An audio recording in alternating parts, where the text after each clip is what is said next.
Ẹ kú dédé àsìkò yìí, èyí làwọn ìròyìn tó jẹyọ nínú ìwé ìròyìn The Matrix tó jáde lónìí ọjọ́ Ìṣẹ́gun Tuesday ọjọ́ 25 oṣù kẹta ọdún 2025. Ẹniọlá Sálíù lórúkọ mi.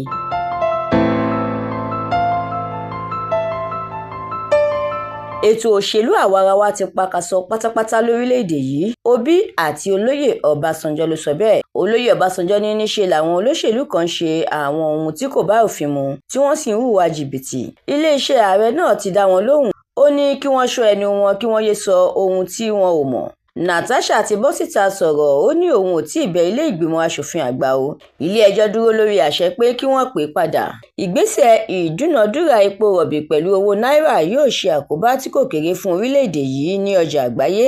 Ẹgbẹ́ àwọn alágbàtà epo bẹntiróòlù kan ìyẹn DAPMAN ló sọ bẹ́ẹ̀. Àwọn òṣìṣẹ́ aláàbò ti mú àwọn ẹlẹ́wọ̀n 5 nínú àwọn tó sá ní ọgbà àtúnṣe ìpínlẹ̀ Kogi. Wọ́n sì ń wá àwọn tó kù.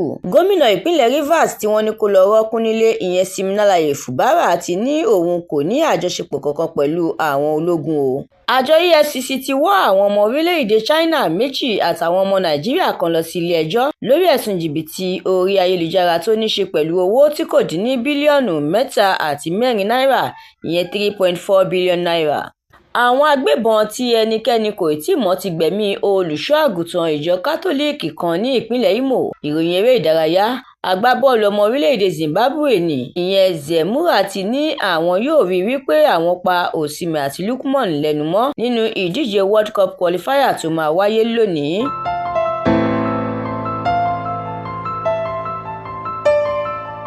Ẹ̀kúnrẹ́rẹ́ àwọn ìròyìn yìí àtàwọn ìròyìn míì lẹ́ ó láǹfààní láti jẹ̀gbádùn tí ẹ bá darapọ̀ tí ẹ sì tẹ̀lé The Matrix lórí Facebook, Instagram, TikTok, YouTube àti X. Àdúràmọ́mi Balógun ló ṣòǹgbùfọ̀ ìròyìn yìí.